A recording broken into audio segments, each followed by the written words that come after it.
Hello students, कैसे हैं आप लोग। चलिए आज हम बात करने वाले हैं मॉड्यूल नंबर 4 के बारे में। मॉड्यूल नंबर 3 कंप्लीट हो चुका है अपना, ठीक है। आपने देख लिया होगा, समझ में अच्छे तरीके से आया होगा। चैप्टर पहला चल रहा है अपना 11th क्लास का, ठीक है। तो अपन पहले थोड़ा सा रिवाइज करा देते हैं कि इस चैप्टर में आपने क्या क्या पढ़ा, ठीक है। उसके बाद में हम इस चैप्टर को आगे कंटिन्यू करेंगे और ये आज चैप्टर इस मॉड्यूल में फिनिश हो जाएगा। तो देखिए, सबसे पहले मैंने आपको बताया था कि पृथ्वी पर पाए जाने वाले जीव कहां कहां पाए जाते हैं।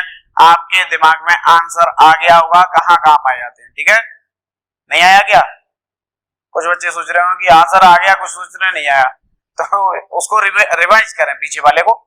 तो देखिए, मैंने आपको बताया था कि जो जीव है वो गर्म जल के झरनों में, ठंडे पानी की झीलों में, अलवड़ीय जल, लवड़ीय जल, जीव के शरीर के अंदर, बाहर, पर्वत, गोलास, रेत के टीले, जहां पर आप सोचेंगे उन सभी जीवों पर, सभी जगह पर वो जीव स्थित, ठीक है। फिर मैंने आपको जीव विज्ञान के बारे में बताया। जीव विज्ञान की शाखाएं बताई, 2 शाखाएं होती हैं, जूलॉजी और बॉटनी, ठीक है। उसके बाद में क्या बताया, जीव क्या है, सजीव क्या है, निर्जीव क्या है, किन गुणों के आधार पर अलग किया, वृद्धि, जनन, उपापचय और उत्तेजनशीलता, ठीक है। उसके बाद में फिर हमने वृद्धि के बारे में भी डिटेल में पढ़ा। वृद्धि के बारे में 1 करोड़ की बात आपको बता दूं, सच में तो बता देता हूं मैं। यानी जो जीव अंदर और बाहर, आंतरिक रूप से और बाहरी रूप से दोनों प्रकार से वृद्धि करते हैं वो होते हैं सजीव, और जो केवल बाहरी रूप में वृद्धि करते हैं वो होते हैं निर्जीव। जैसे पर्वत, गोलास, रेत के टीले, इनमें केवल बाहरी रूप में वृद्धि होती है।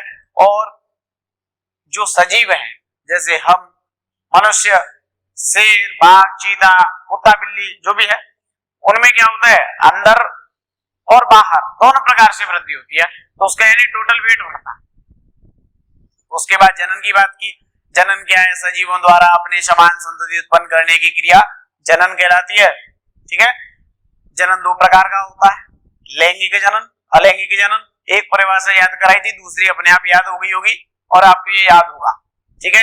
जिसमें अर्धसूत्री विभाजन, युग्मक संलयन की क्रिया होती है, लैंगिक जनन, नहीं होती है अलैंगिक जनन, ठीक है। तो इस प्रकार से फिर मैंने आपको इसमें अपवाद भी बताए थे कि कुछ मनुष्य, ठीक है, श्रमिक, बंध्य कामगार, मधुमक्खी, मानव, युगल, अनुर्वर, खच्चर, ये जनन क्रिया नहीं करते हैं लेकिन फिर भी सजीव है, ठीक है। उसके बाद मैंने आपको उपापचय के बारे में बताया था। जैव रासायनिक क्रियाएं संपन्न होती है सजीवों में। उपापचय 2 प्रकार का है, अपचय, उपचय।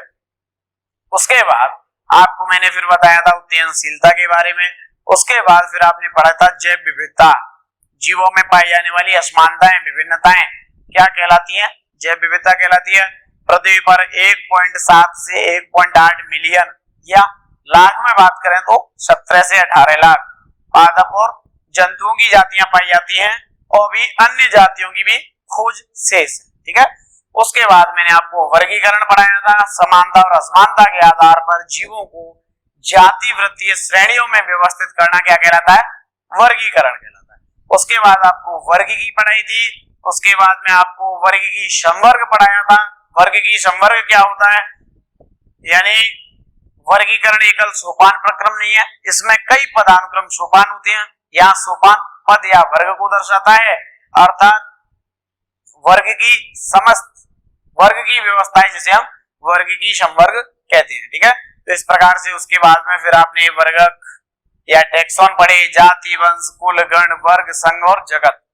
जातियों में सबसे ज्यादा समानता होती है और जगत में समानताएं बहुत कम, यानी नीचे से ऊपरी स्तर पर समानताएं कम होती जाती है, ठीक है। और फिर जीवों को लक्षणों के समूह में समानता के आधार पर अलग अलग वर्गीकृत किया गया।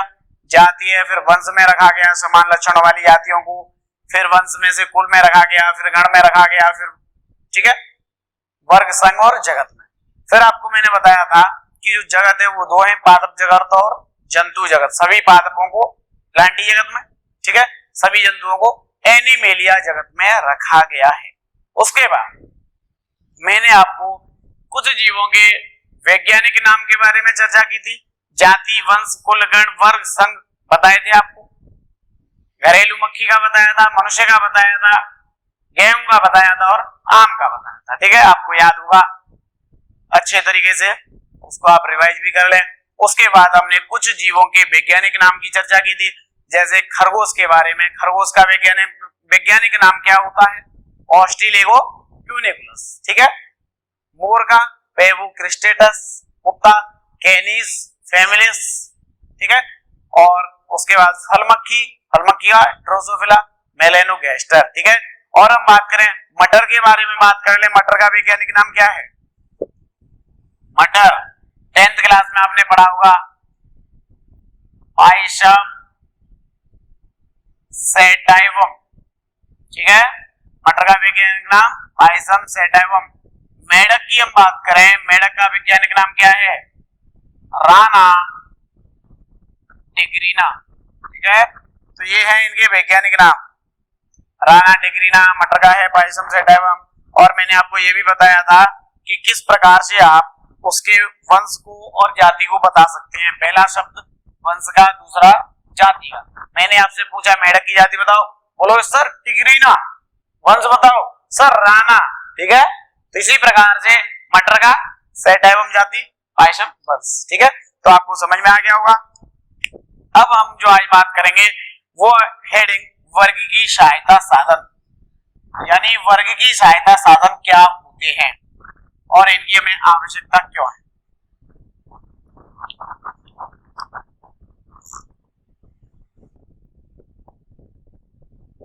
वर्गीय सहायता साधन, वर्गीय सहायता साधन है। देखिए इसमें क्या है, सबसे पहले हम बात करें वर्गीय सहायता साधन में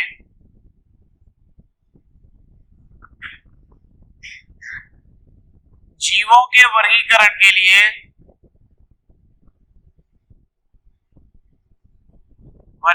लिए आधुनिक उपकरणों से, ठीक है, आधुनिक उपकरणों से सुसज्जित प्रयोगशाला की आवश्यकता होनी चाहिए, ठीक है। किसकी आवश्यकता होती है? आधुनिक उपकरणों से सुसज्जित प्रयोगशाला की आवश्यकता होती है, ठीक है। दूसरी बात,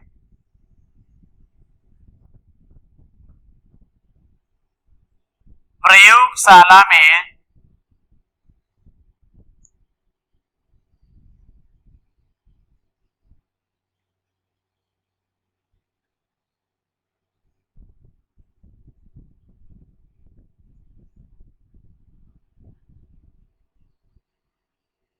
ठीक है, यानी प्रयोगशाला में क्या होना चाहिए? पादपों और जंतुओं के नमूने होने चाहिए, ठीक है। पादप और जंतुओं के नमूनों से क्या होगा? पादप और जंतुओं के नमूने होंगे तो उससे क्या है, आपको अध्ययन में क्या मिलेगी? सहायता, ठीक है। तीसरी बात,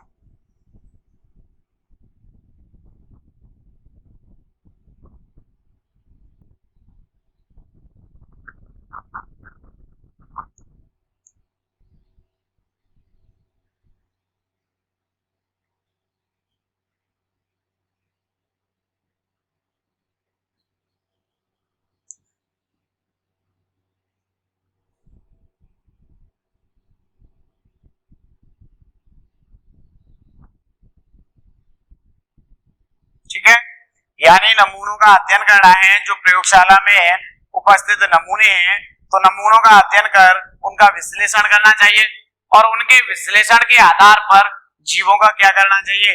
वर्गीकरण, ठीक है। तो जीवों का वर्गीकरण करना चाहिए।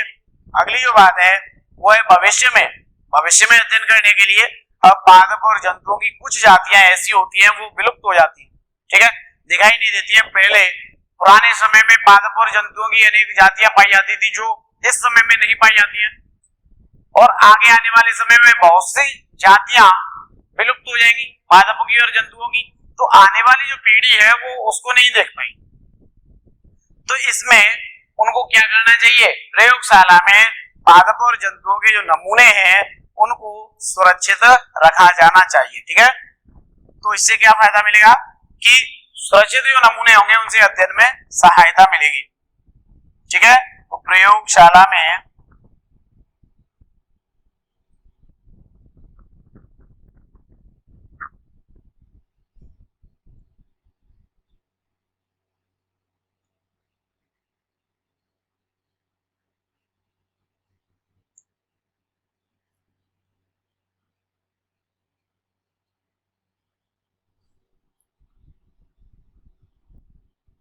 ठीक है, ये है आपके वर्ग की सहायता साधन।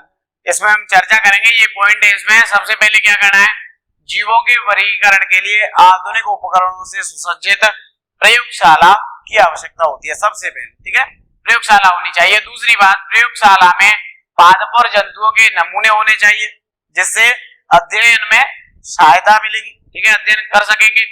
अगली बात, प्रयोगशाला में जो नमूने हैं उनका अध्ययन कर उनके विश्लेषण के द्वारा, पहले अध्ययन किया नमूनों का, उनका फिर विश्लेषण किया और उस विश्लेषण के आधार पर जीवों का वर्गीकरण किया जाना चाहिए। ठीक है, अगली बात, प्रयोगशाला में पादप और जंतुओं के नमूनों को सुरक्षित रखा जाना चाहिए। सुरक्षित क्यों रखा जाना चाहिए?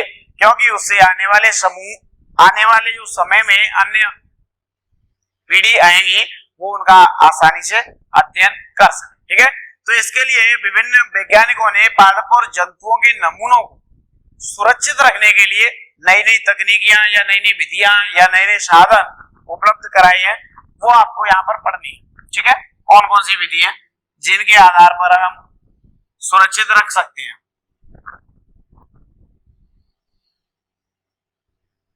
देखिए, तो विभिन्न वैज्ञानिकों ने पादप और जंतुओं के नमूनों को सुरक्षित रखने के लिए अलग अलग तकनीकें विकसित की हैं। इसमें सबसे पहले हम बात करेंगे हर्बेरियम के बारे में।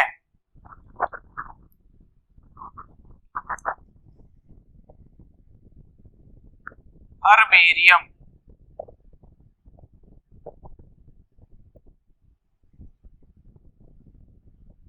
हर्बेरियम क्या होगा? देखिए,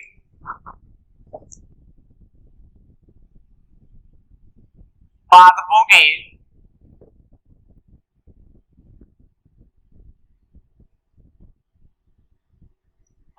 एकत्र नमूनों को दबाकर, सुखाकर, किस पर? कागज की शीट पर।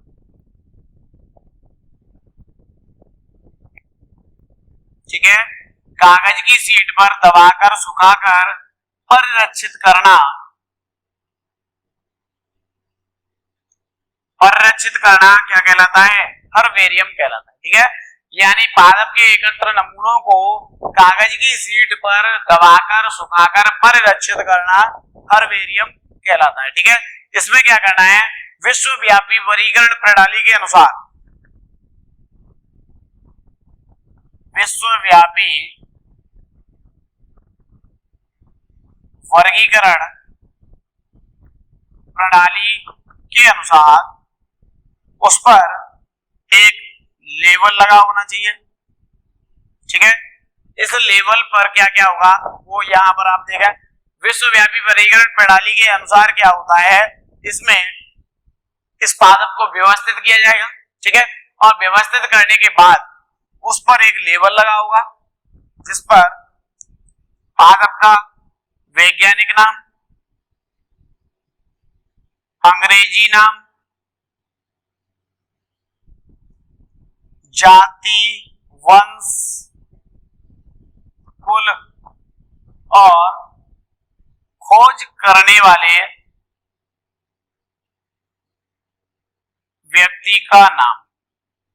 ठीक है, आदि ये क्या होने चाहिए, ये लिखे होने चाहिए।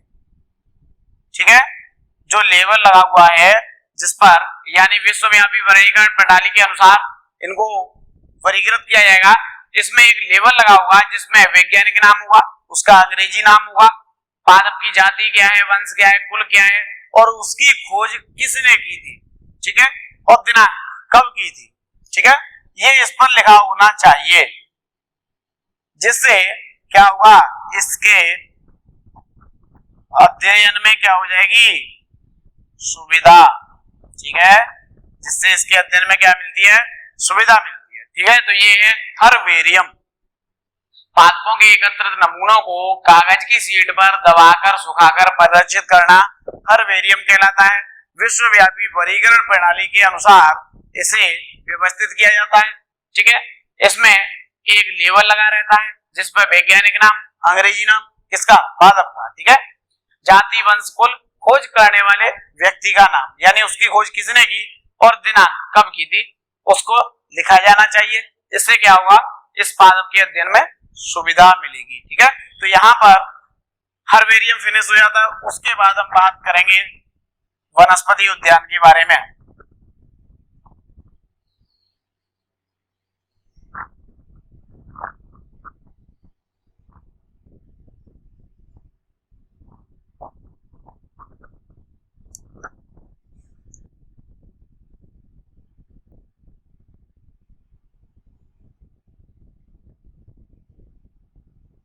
वनस्पति उद्यान, देखिए वनस्पति उद्यान क्या होते हैं, ये एक तो हर्बेरियम था, वहां पर क्या था, वहां पर तो पादप का नमूना एकत्रित किया, उसको लगा दिया, यानी सूखा हुआ होगा।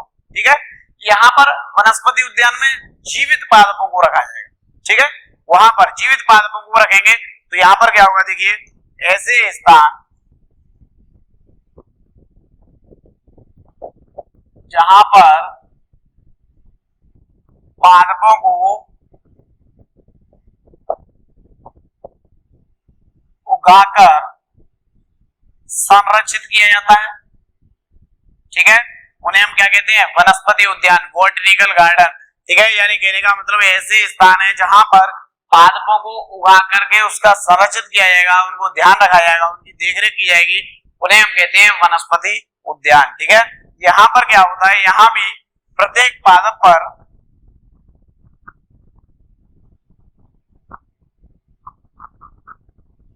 एक लेबल लगा रहता है। ठीक है, इस लेबल पर क्या होता है, पादप का वैज्ञानिक नाम, ठीक है, अंग्रेजी नाम,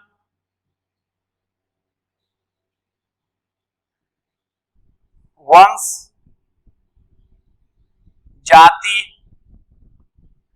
खोज करने वाले वंश, जाति। ठीक है, ये यहाँ पर लगे हुए रहते हैं। इससे क्या होता है, जैसे प्रत्येक पादप पर एक लेबल लगा रहेगा, उस पर पादप का वैज्ञानिक नाम होगा, अंग्रेजी नाम होगा, वंश और उसकी जाति होगी, जिससे कोई व्यक्ति वहां पर जाएगा तो उसको अध्ययन में क्या मिलेगी, सुविधा मिलेगी। अध्ययन में क्या मिलेगी, सुविधा। ठीक है, उसको पूछने की जरूरत नहीं है कि ये पादप का नाम क्या है। ठीक है, तो वहां पर सीधा जाएगा, पादप पर लेबल लगा हुआ है, उसको आसानी से पढ़ेगा। ठीक है, और आसानी से उसको उसका वैज्ञानिक नाम पता चल जाएगा, अंग्रेजी नाम पता चल जाएगा। ठीक है, उसकी जाति क्या है, वंश, ये सब पते चल जाएंगे उसको। ठीक है, तो ये होते हैं वनस्पति उद्यान, बॉटनिकल गार्डन, इंडिया में, कोलकाता में। ठीक है, तो वनस्पति उद्यान है। कुछ प्रसिद्ध वनस्पति उद्यान कौन कौन से हैं, उनको मैं आपको यहाँ बताता हूँ।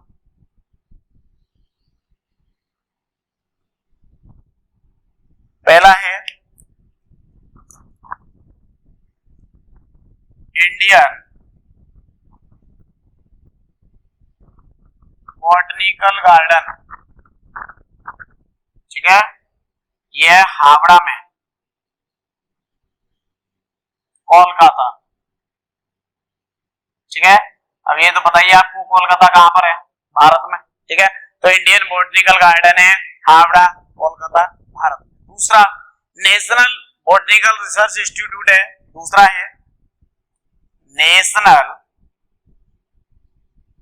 Botanical research institute. ठीक है, नेशनल बॉटनिकल रिसर्च इंस्टीट्यूट है लखनऊ में। और आपका जो लास्ट है वो है botanical garden Q, botanical garden Q, ठीक है। ये जो बॉटनिकल गार्डन क्यू है ये है इंग्लैंड में। ये आपको प्रसिद्ध जो वनस्पति उद्यान है, बड़े वनस्पति उद्यान है, वो आपको बताए गए हैं, ठीक है। पहला Indian botanical garden Howrah Kolkata में स्थित है भारत में। दूसरा है नेशनल बॉटनिकल रिसर्च इंस्टीट्यूट, यहाँ पर पादपों पर रिसर्च भी की जाती है, ये आपका लखनऊ में, ठीक है, ये भी भारत में है। तीसरा है botanical garden Q. Botanical garden जो क्यू है ये भी अच्छा है, वनस्पति उद्यान है, बड़ा है, और ये कहां पर स्थित है? इंग्लैंड में, ठीक है। तो आपको इस तरीके से समझ में आ जाना चाहिए यहाँ पर कि वनस्पति उद्यान है वहां क्या होता है, यानी पादपों को संरक्षित करके रखा जाता है, उस पर एक लेवल लगा रहता है, और लेवल पर क्या होता है ये सब समझ में आपको आता है, ठीक है। इसके बाद अब हम बात करेंगे संग्रहालय के बारे में।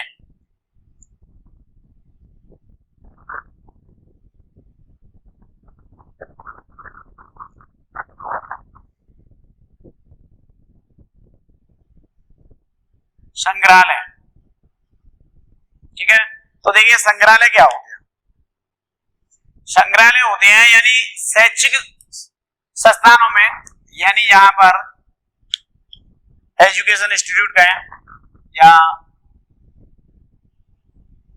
शैक्षिक संस्थानों जैसे स्कूल, कॉलेज, ठीक है। शैक्षिक संस्थानों जैसे स्कूल, कॉलेज में इनमें क्या होता है, यहाँ पर ऐसे स्थान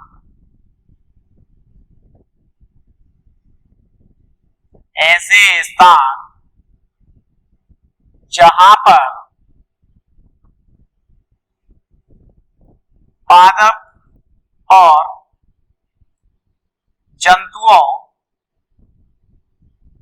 के नमूनों को क्या किया जाएगा? एकत्रित कर उन्हें परिरक्षित किया जाता है, ठीक है। परिरक्षित किया जाएगा किसमें? फॉर्मेल्डिहाइड के विलयन में,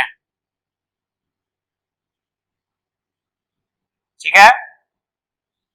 फॉर्मेल्डिहाइड के विलयन में परिरक्षित किया जाता है, जिससे वो क्या होते हैं? सूखते नहीं, खराब नहीं होते हैं। तो यानी संग्रहालय क्या होते हैं? शैक्षिक संस्थानों जैसे स्कूल, कॉलेजों में पाए जाने वाले ऐसे स्थान जहां पर पादप और जंतुओं के नमूनों को परिरक्षित किया जाता है, ठीक है। फॉर्मेल्डिहाइड के विलयन में परिरक्षित किया जाता है, जिन्हें हम कहते हैं संग्रहालय, यानी ऐसे स्थान जहां पर पादप और जंतुओं के नमूनों को फॉर्मेल्डिहाइड के विलयन में परिरक्षित करके रखा जाता है, उसे हम क्या कहते हैं? उसे कहते हैं हम संग्रहालय, ठीक है। फॉर्मेल्डिहाइड के विलयन में क्या होता है? ये खराब नहीं होते हैं, लंबे समय तक रखे रहते हैं, ठीक है। तो छोटे जंतु होते हैं, छोटे जंतु और पादप, छोटे जंतु और पादप, इनको तो फॉर्मेल्डिहाइड के विलयन में परिरक्षित कर देते हैं, लेकिन कुछ बड़े जंतु हैं, ठीक है, जैसे हम बात करें बड़े पक्षी हैं, ठीक है। अब बड़े पक्षी हैं और अन्य स्तनधारी हैं,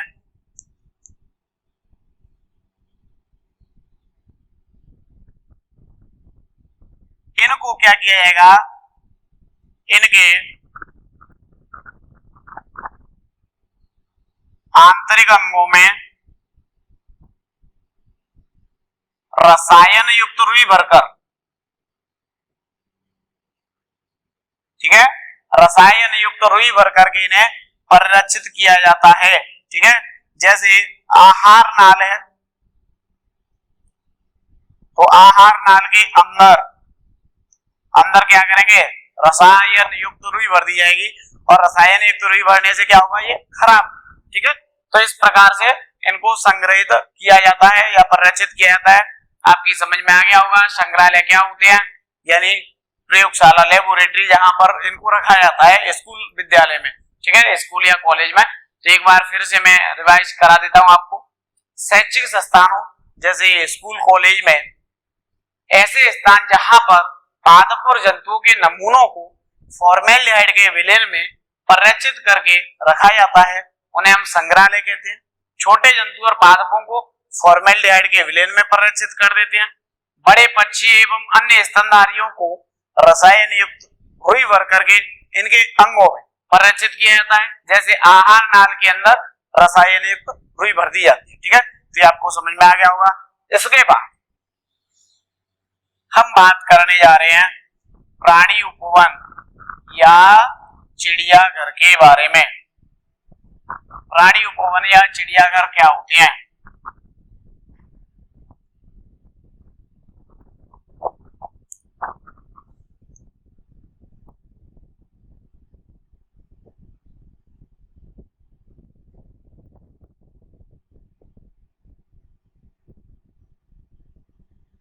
देखिए, प्राणी उपवन या चिड़ियाघर ये क्या है? ऐसे स्थान जहां पर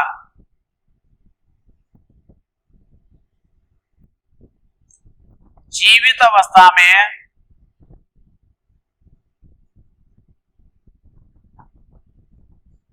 जंतुओं को रखा जाता है। ठीक है, और इनकी देख रेख की जाती है। इन्हें हम क्या कहते हैं? प्राणी उपवन या चिड़ियाघर कहते हैं। ठीक है, ये ऐसे स्थान है या इनको हम मान लें कृत्रिम आवास। कृत्रिम आवास यानी स्वयं उनके नहीं है।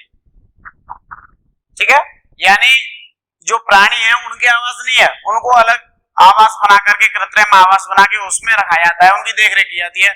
जैसे शेर को आपने देखा होगा चिड़ियाघर में, और भी अन्य जानवर भी रहते हैं, तो ये उनके कृत्रिम आवास है। अब शेर ऐसा थोड़ी है कि वही रहता है, जंगल में रहता है वैसे तो, लेकिन ऐसे कृत्रिम आवास जहां पर उनको जीवित अवस्था में रखा जाता है, उनकी देखरेख की जाती है, ऐसे स्थान क्या कहलाते हैं? प्राणी उपवन या चिड़ियाघर कहलाते हैं। ठीक है, ऐसा क्यों किया जाता है?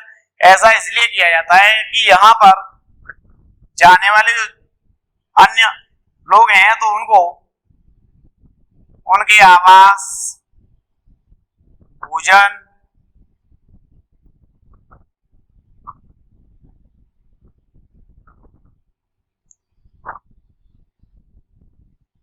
ठीक है, अन्य जानकारियां मिलती है। तो यानी कहने का मतलब यह है कि जो भी अन्य जीव विद्यार्थी जैसे देखने के लिए जाते हैं, अन्य लोग देखने के लिए जाते हैं, तो वहां पर मनुष्य की देखरेख में उसके आवास की, भोजन की और अन्य उसकी जुड़ी हुई जो जानकारियां हैं वो उनको मिलती हैं। जैसे शेर है तो वो क्या खाता है, ठीक है, किस प्रकार से आवास उसका रहता है, तो ये सारी चीजें, अन्य जो पक्षी हैं वो कैसे आवास में हैं, क्या खाते हैं, तो ये सारी चीजें, ये अध्ययन की सुविधा यहाँ पर मिलती है प्राणी उपवन या चिड़ियाघर में। ठीक है, इसलिए इनको यहाँ पर रखा जाता है। चलिए अब हम अगले पॉइंट पर बात करेंगे कुंजी या चाबी के बारे में। कुंजी या चाबी क्या है?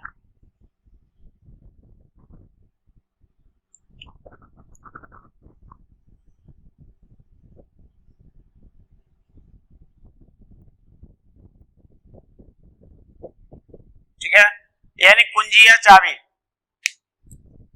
इसको देख लेते हैं हम, इसका क्या महत्व है यहाँ पर।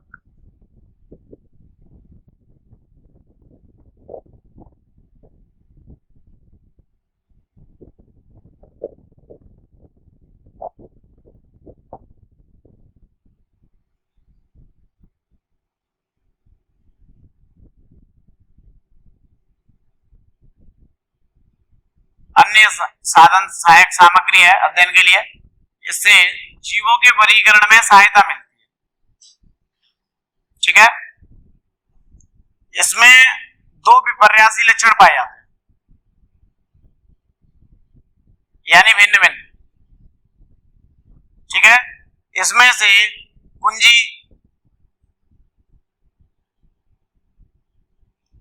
एक को तो कर देगी मान्य, ठीक है, यानी ये सही है, और एक को क्या कर देती है?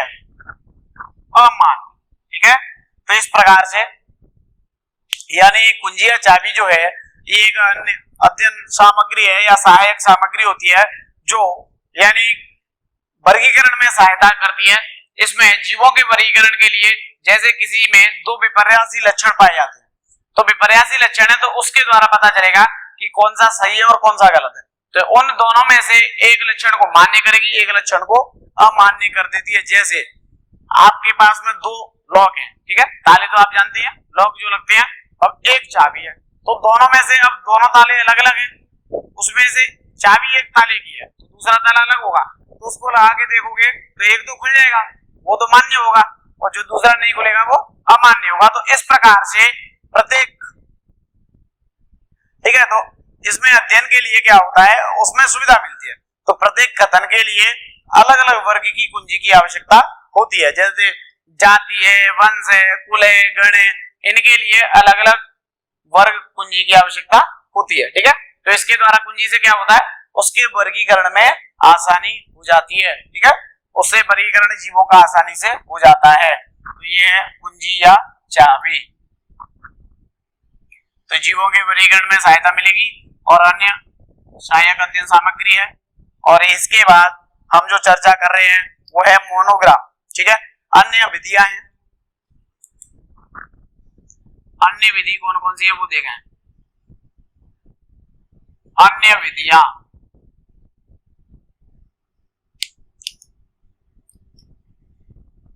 पहला है,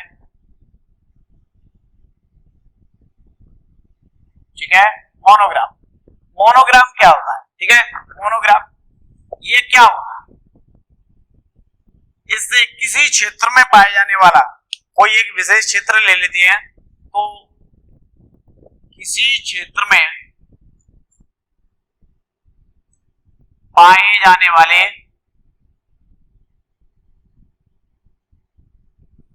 टैक्सॉन, इस टैक्सॉन की संपूर्ण जानकारी होती है इसमें, ठीक है, क्या होती है, संपूर्ण जानकारी होती है, ठीक है। यानी मोनोग्राफ क्या होता है, इसमें यानी इसके द्वारा जो मोनोग्राफ है उसके द्वारा आप पता कर सकते हैं कि किसी एक विशेष क्षेत्र में पाए जाने वाले टैक्सॉन की संपूर्ण जानकारी, ठीक है। तो टैक्सॉन में जाति, वंश, कुल ये सब आ जाते हैं, तो इनकी संपूर्ण जानकारी आपको मिल जाएगी, उसे हम कहते हैं मोनोग्राम, ठीक है। जैसे एक विशेष क्षेत्र ले लो, कोई भी एरिया, वहां पर कौन सी जाति है, कौन सा वंश है, तो इसके बारे में संपूर्ण जानकारी जिससे मिलेगी वो होता है मोनोग्राफ, ठीक है। दूसरी हम बात करेंगे फ्लोरा के बारे में। फ्लोरा क्या होता है,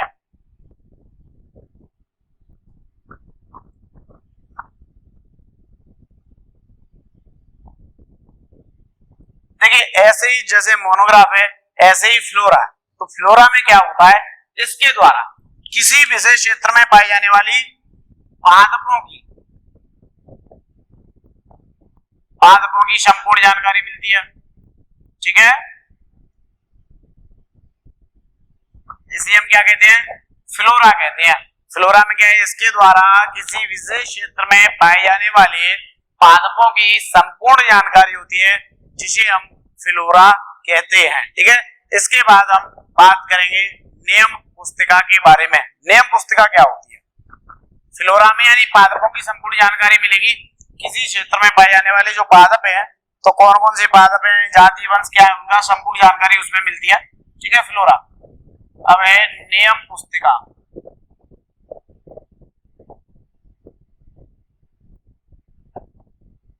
नियम पुस्तिका, देखिए नियम पुस्तिका में क्या होता है, इसके द्वारा विशेष क्षेत्र में पाए जाने वाले जो पादप हैं, तो पादप की संपूर्ण जानकारी मिलेगी, ठीक है। किसी विशेष क्षेत्र